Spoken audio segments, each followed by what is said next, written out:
Hey everybody, I know what you're thinking. No, I'm not Danny Koki. I'm Rob Anthony, music director for Spirit 88.9 and KDUV in Visalia. And today we are going to be talking about my 5 tips for the perfect, okay, here it is. CMB's peer-to-peer feature. CMB's peer-to-peer. I thought I'd share a little bit about our approach to programming and being local here at Spirit, while still having some syndicated programming. Now, I know local is a big buzzword. I mean, live, local, and yeah, it's great to be local, but sometimes there's a little bit of a trade-off. If you're local, but you're not being relevant or engaging, then being local just ain't enough. Imagine this. Let's say I'm hungry and I want to go get a bite to eat. Here's a couple of choices. I've got Taco Bell, and I could get a cheesy potato burrito, even a delicious Cool Ranch Doritos Locos taco. Or I could go to a locals only hometown diner, and their special of the day, the peanut butter sandwich. I'm getting that delicious Cool Ranch Doritos Locos taco with spicy habanero sauce. Just because the peanut butter sandwich is local does not mean I want to eat it. Here's what I do. I'm in the studio while the show is on with our phone lines open, and we try to make sure we come alongside it and give it a local feel. Now, I do things like news, local things going on around here a couple times an hour, and I throw in actually our own giveaways and contests. And if the syndicated show is doing a call-in topic or a contest of their own, we'll usually sometimes get people calling in, instead of just forwarding them over to a voicemail box, we can actually answer those calls and engage them in the conversation ourselves. And, I enjoy doing that. We can actually turn around and put that call on air in a break if I feel so inclined and it turns out okay.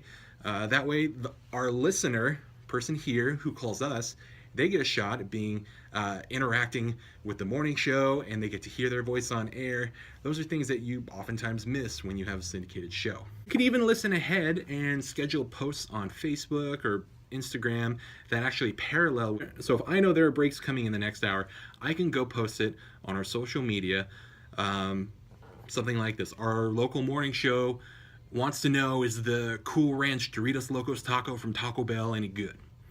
What's to stop me from jumping in during a local break and adding the conversation from, hey, here's what we're seeing on Facebook, here's what people are posting, it promotes our social media, and it gets people locally involved in the conversation. It could be pretty cool. Also, if you have a syndicated show, I know most of the time those hosts and producers are great at doing things like local liners and evergreens and reads for spots or concert promotions, even our own mentions, things that we're doing here. And sometimes we kind of let that fall by the wayside. We kind of forget about it.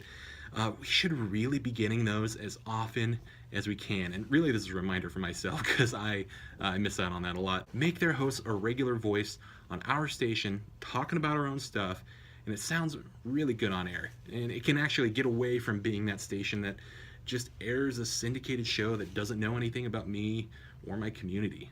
By the way, sidebar, this works for us because we as a staff and our promotions team work really hard to try and be out in the community as often as possible, partnering with local ministries and churches just to see where there are ways that we can be out there. We do sticker stops. We just look for places to be out there and serve as much as possible. If you don't do any of that, you should probably consider doing that too, and not just trying to be local on air. Anyway, thanks for listening to my ramblings. I will be the first to say I don't know everything. I barely know anything. I feel very lucky and grateful to be a part of this community where I can learn so much from you guys and be involved in this conversation. By the way, this feature was not in any way sponsored by Taco Bell or the delicious Cool Ranch Doritos Locos taco, but Taco Bell, if you're watching,